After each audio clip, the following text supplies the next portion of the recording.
Burundais en exil et ceux restés au pays à travers des informations bien fouillées concernant tous les domaines de la vie du pays. Le magazine Humura Burundi est diffusé sur le web via le site de la RPA www.rpa.bi. Humura Burundi.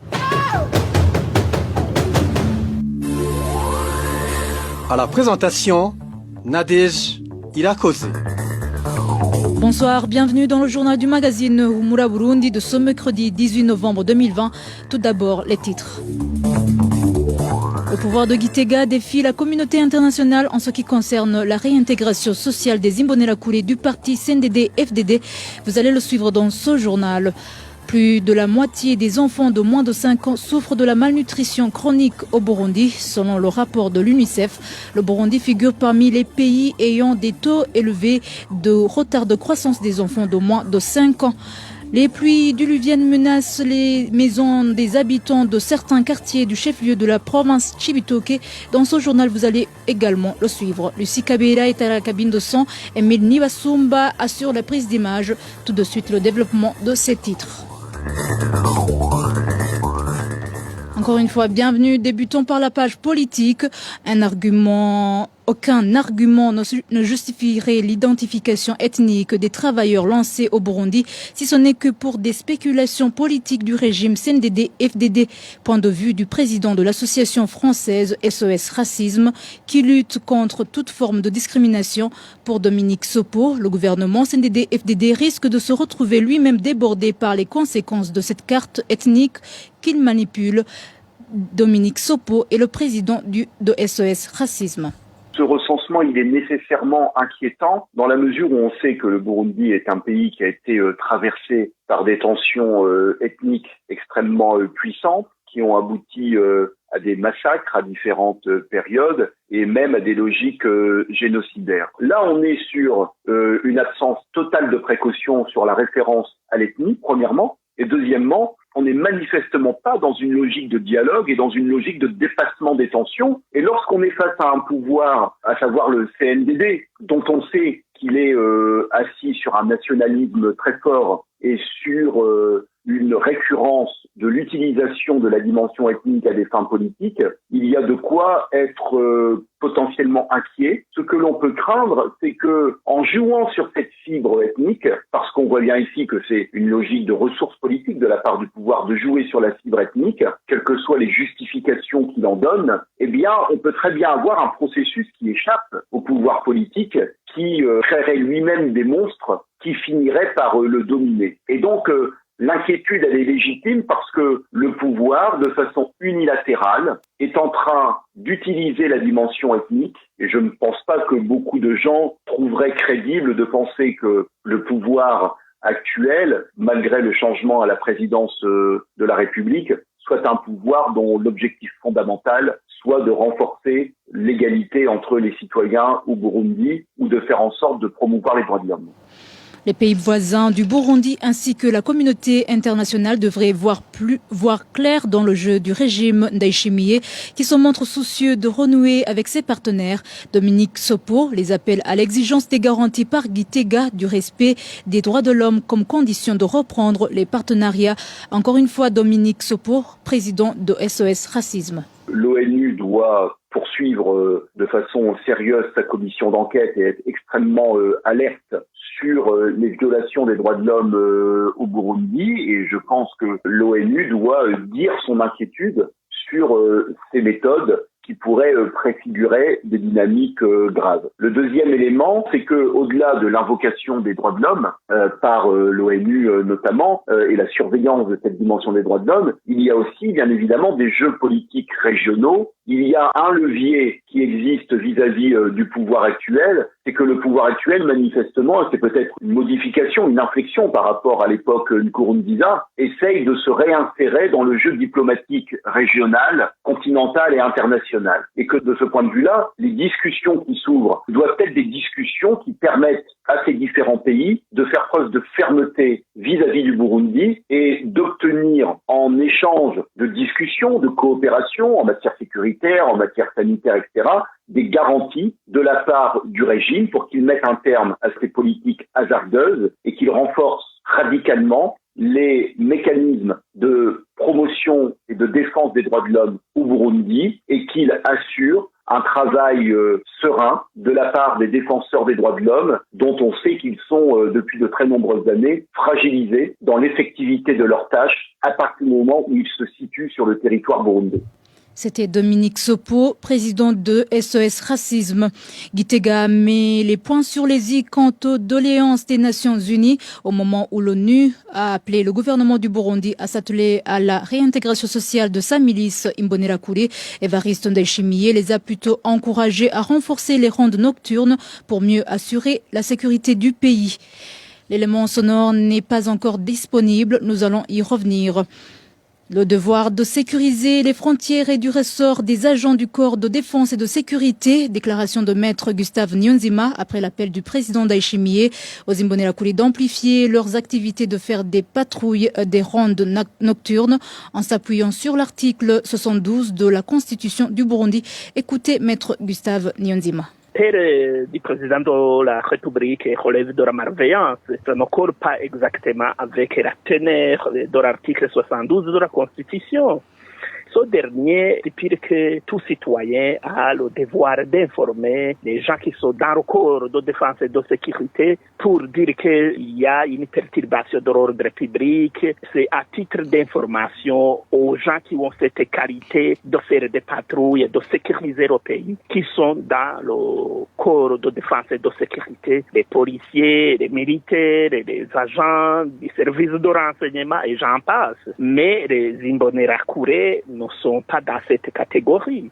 Ils sont dans un parti politique qui est au pouvoir, dans la section jeunesse, au même titre que les Badasigana d'Oriprona ou la section jeunesse du Frodebu, du CNR, du FNR, etc. Maître Gustave Niyonzima ajoute également que le président Évariste Ndayishimiye ne devrait pas se comporter comme un chef du parti car il est censé représenter tout le monde sans catégoriser. Suivez encore une fois Maître Gustave Niyonzima.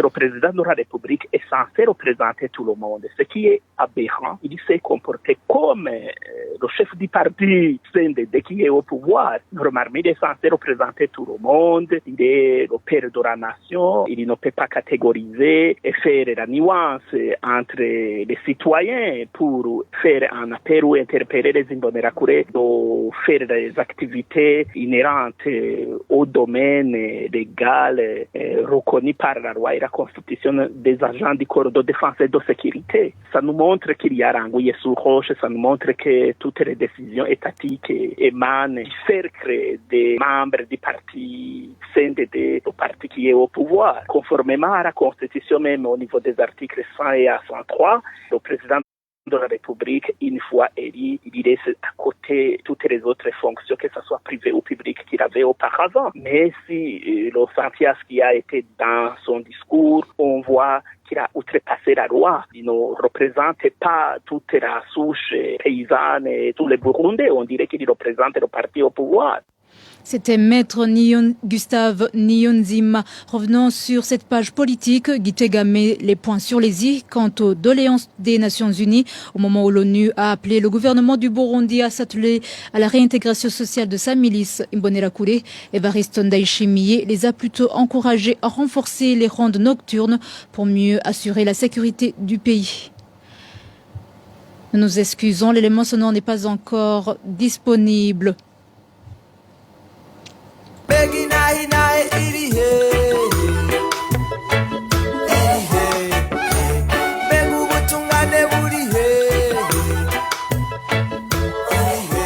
RPA reste solidaire avec les journalistes du groupe de presse Iwacu, Agnès Ndirubusa, Christine Kamikazi, Terence Modenzi et Egide Harerimana en détention depuis le 22 octobre 2019. Ils ne sont victimes que de leur métier de journaliste.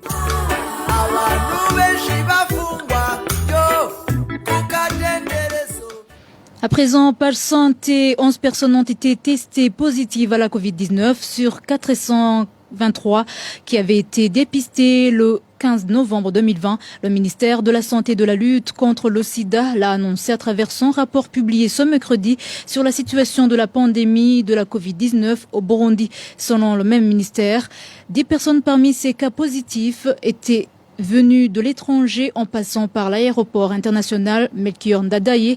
Jusqu'à présent, le dit ministère compte seulement une seule personne tuée par le Covid-19 depuis son apparition au Burundi.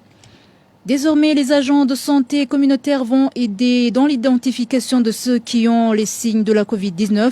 Propos du ministre de la Santé, Tadei Ndikumana, dans une conférence de presse qu'il a tenue ce mercredi. Il a fait savoir que chaque centre de santé doit être équipé du matériel pour le dépistage et que la campagne de dépistage va continuer au niveau des frontières. Suivez Tadei Ndikumana, ministre de la Santé. Comme vous l'avez constaté, nous avons commencé les ateliers de formation des agents de santé communautaire dans tout le pays. Alors, nous avons commencé par la mairie de Bujumbura et la province de Bujumbura parce que nous avons vu que la meilleure stratégie serait d'impliquer la communauté locale pour faire face à la pandémie de Covid-19. Alors, comme vous le savez, nous avons déjà commencé à mettre en œuvre la campagne lancée par son Excellence Monsieur le Président de la République, intitulée Ndakira Sinandura kandi Sinandukiza Coronavirus. Nous avons déjà donné un rapport d'étape après 3 mois. Parmi les recommandations qui ont été formulées par son Excellence Monsieur le Président de la République, c'était de continuer la campagne à l'intérieur du pays, mais aussi renforcer la surveillance au niveau frontalier. Et c'est ce que nous avons fait. Alors, pour pouvoir juguler la pandémie de Covid-19, nous voulons impliquer les agents de santé communautaire qui étaient affectés dans la lutte contre la tuberculose parce que les signes évocateurs de Covid-19 ressemblent aux symptômes de la tuberculose, notamment la fièvre, la toux, l'asthénie. Alors, ces agents de santé communautaire vont nous aider à identifier les tousseurs, ceux qui présentent les signes au niveau de la communauté, sur chaque colline et sous-colline et quartier, et ils vont les référer au niveau des centres de santé. Quant aux voyageurs en provenance de l'étranger, chacun doit se munir du certificat de la Covid-19 délivré par un laboratoire national. Suivez encore une fois Tadei Ndikumana. Comme nous voyons que ceux qui viennent de l'extérieur peuvent entrer, passer à travers les mailles de filet et entrer au niveau des communautés, c'est ainsi que nous avons recommandé aux agents de santé communautaire et aux élus locaux de vérifier que chaque individu qui vient de l'extérieur dispose d'un certificat Covid-19 délivré par le laboratoire national de référence de l'INSP. Parce que nous voulons nous protéger, mais aussi protéger les Burundais qui sont en train de mener les activités de développement. Toujours en parlant de la santé, le Burundi figure parmi les pays qui présentent des taux de retard de croissance des enfants les plus élevés au monde. Selon un rapport de l'UNICEF, plus de la moitié des enfants de moins de 5 ans souffrent de malnutrition chronique et plus de 63 000 autres sont à risque de malnutrition aiguë sévère. Les détails avec Inosa Valentin Singilangabo. L'UNICEF, dans son rapport publié hier, le 17 novembre, indique qu'au début de l'année 2020, 1 700 000 Burundais étaient dans le besoin urgent de l'assistance humanitaire. Plus d'1 million d'entre eux étaient des enfants, indique le rapport. Au cours de cette année, le rapport de l'UNICEF montrait que 52 000 enfants burundais ont été admis pour traitement de malnutrition sévère dans les services de stabilisation thérapeutique. Et à l'UNICEF d'insister que la situation nutritionnelle des enfants au Burundi restait mauvaise. Le Burundi a l'un des taux de retard de croissance les plus élevés au monde, indique cette organisation onusienne de défense des droits des enfants dans son rapport. Plus de la moitié des enfants de moins de 5 ans souffrent de malnutrition chronique, ajoute le rapport de l'UNICEF. Ce rapport alerte du coup que plus de 63 000 enfants burundais sont à risque de malnutrition aiguë sévère. Une situation qui, selon le rapport de l'UNICEF, est aggravée par des crises humanitaires récurrentes que connaît le Burundi, notamment des incidences élevées de paludisme, de choléra et de rougeole. Les catastrophes naturelles telles que les inondations, les glissements de terrain et la sécheresse, mouvement de population et la crise socio-économique qui dure depuis 2015. Pour 2021, l'UNICEF projette qu'il aura besoin de 27 millions de dollars pour répondre aux multiples crises humanitaires qui affectent le Burundi. 5 300 000 dollars américains, selon le rapport, seront utilisés uniquement pour la nutrition. Merci Nossa Valentin. Singirangabo en page éducation. Paralysie ce mercredi des activités scolaires à l'école fondamentale de Lugazi en province Bubanza. Pour motif, les activités en rapport avec la célébration de la semaine dédiée aux combattants ont perturbé le programme de cet établissement, ce qui n'a pas été apprécié par les parents ainsi que les enseignants. Le point avec Rachel Kagissier. Des va-et-vient des membres du parti CNDD-FDD portant des uniformes aux emblèmes de ce parti s'observaient depuis le matin de ce mercredi à l'école fondamentale de Lugazi, se trouvant au chef-lieu de la commune Lugazi. Les membres de ce parti s'y étaient rendus pour célébrer la semaine nationale dédiée aux combattants du CNDD-FDD. Durant leur festivité, ils jouaient au tambour et le bruit des tambours a paralysé les études à cette école. Les tambourinaires sont en train de jouer dans la cour intérieure de l'école et des bureaux. C'est difficile de suivre les cours pour les élèves. Ils sont tous sortis de leur classe pour assister à la fête du combattant. Il y a beaucoup de gens qui portent des uniformes du parti CNDD-FDD. Également, les pupitres des élèves ont été sortis pour être utilisés. Ils sont assis sur les bancs des élèves dans la cour, que ce soit ceux de l'école primaire et du secondaire. Ces bancs sont tous occupés.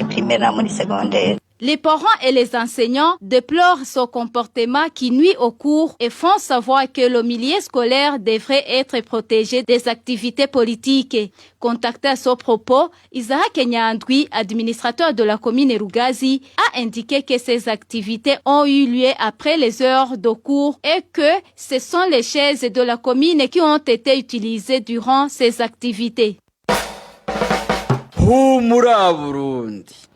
En page environnement, les habitants du chef-lieu de la province Chibitoke sont menacés par l'inondation des eaux des pluies diluviennes de la nuit dernière. Pour le moment, dans certains quartiers s'observent des plaques d'eau contenant des déchets en provenance des toilettes. Ces habitants craignent que même leur maison risque de s'effondrer d'un moment à l'autre. Vicky Chris Nineletse. Ce mercredi, plusieurs maisons des habitants des différents quartiers du chef-lieu de la province Chibitoke étaient inondées par les eaux des pluies. Les quartiers SOS et Social sont les plus touchés. Dans les quartiers SOS et Social, les inondations ont été très fortes. Les toilettes ont été détruites et plusieurs maisons présentent des fissures à cause de ces inondations. Ces habitants de Chibitoke font savoir que ces pluies se sont abattues sur leur quartier depuis mardi soir. Les eaux usées des toilettes ont débordé et stagnent autour des maisons. Ces pluies ont commencé hier à 22h jusqu'au matin de ce mercredi. Les toilettes ont été inondées et ont déversé les excréments humains tout autour. Ils sont partout. Nous craignons d'attraper les maladies des mains sales. Selon les habitants du chef-lieu de Chibitoke, ces inondations ont été importantes à cause de la petite taille des caniveaux se trouvant dans ces quartiers. Ils n'ont pas la capacité d'évacuer une grande quantité d'eau de ruissellement. Merci Vicky Chris Nineletse. La route nationale numéro 2, Bugarama-Gitega, est coupée depuis ce mercredi matin au niveau de la colline Mehe, en zone Bugarama, commune et province Muramvia, au moment où les usagers de cette route demandent qu'elle soit réhabilitée le plus tôt possible. Le ministre des Infrastructures ainsi que l'axe transitoire dit qu'il sera disponible dans un délai ne dépassant pas une semaine. Reportage signé Emmanuel Nyungeko. Les pluies qui se sont abattues depuis la nuit de ce mardi jusqu'à l'aube seraient à l'origine de la coupure de la route nationale numéro 2 Bugarama-Gitega suite à un effondrement du pont. Cela s'est produit sur le pont de la rivière Nyabuhururu situé sur la colline Mehe en zone Bugarama, commune et province Muramvia. Ce mercredi, la situation n'était pas facile pour les usagers de cette route. Ces derniers devaient contourner par Kibogoye pour enfin atteindre Muramvia. Muramvya. Deogracias Nsanganiyumwami, ministre des Infrastructures, de l'Équipement et des Logements Sociaux, s'est rendu sur les lieux pour faire le constat. Comme vous l'avez vu, c'était ce matin, nous aussi nous l'avons appelé compte tenu aussi de cette période de pluie. Nous nous sommes dépêchés sur le terrain pour voir exactement la situation. Et nous sommes venus avec l'administration provinciale et l'administration communale ici pour voir exactement ce qu'il faut faire dans l'immédiat. Le ministre Nsanganiyumwami tranquillise les usagers de cet axe. Il promet de mettre en place une route provisoire afin de ne pas perturber le trafic commercial. Comme la route était une route très fréquentée, avec l'institution de l'agence burundaise des routes, immédiatement, nous allons faire une déviation ici qui va permettre le trafic sur cette route. Et je suis venu avec les experts routiers. Ils ont dit que cette route transitoire, provisoire, sera prête dans 4 jours à une semaine. L'axe Bugarama-Gitega relie les provinces Muramvya, Gitega, Karuzi, Ruyigi et Changuzo. Merci Emmanuel Niyongeko. En page société, hausse des prix des pains en mairie de Bujumbura depuis plus d'une semaine. Certains commerçants indiquent que la cause serait l'augmentation du prix de la farine de blé suite au manque de devises. Les détails avec Balthazar Miburo. Les habitants de la mairie de Bujumbura indiquent que les prix du pain ont beaucoup grimpé. Ils signalent que sur chaque sorte de pain, il y a une augmentation de plus de 200 francs. Suite à cette augmentation, la plupart des enfants ne mangent plus du pain surtout le matin.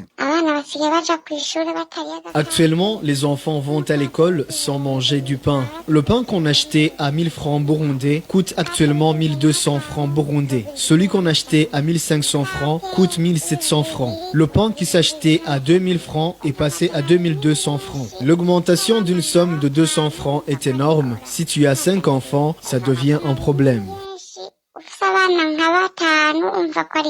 À part le pain, la quantité de beignets et de crêpes a sensiblement diminué sur le marché. Les commerçants indiquent qu'ils ne trouvent pas facilement de la farine de blé. Depuis une semaine, le prix d'un sac de la farine de blé de 25 km est passé de 43 000 francs burundais à 53 000 francs burundais. La cause de cette carence de farine de blé, selon les commerçants, c'est le manque de devises pour l'importation de ce produit.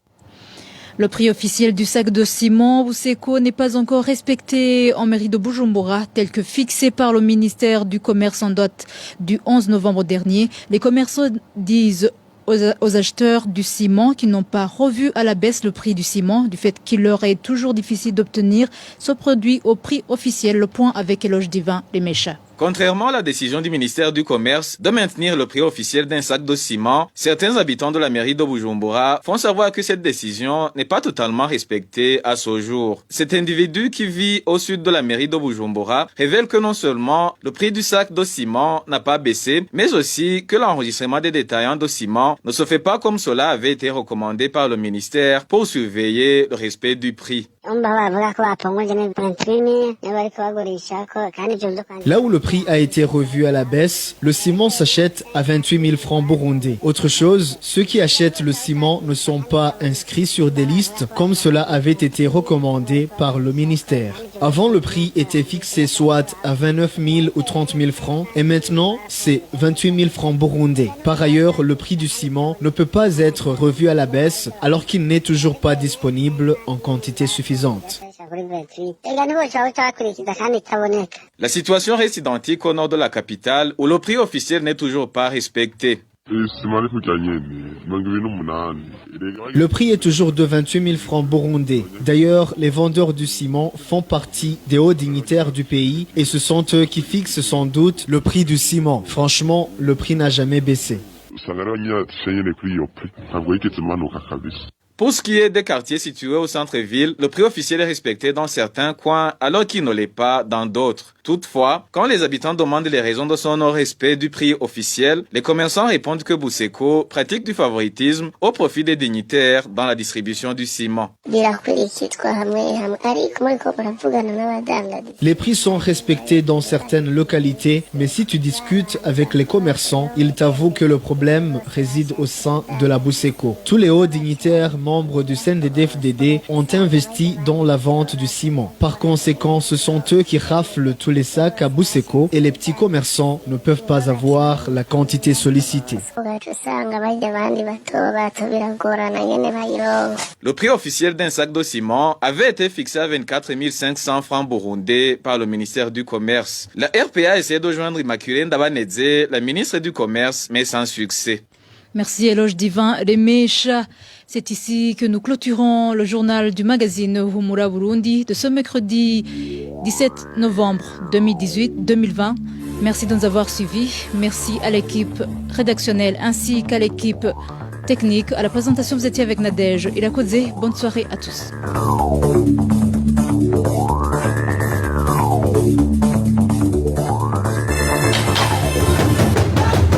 C'était le magazine Humura Burundi.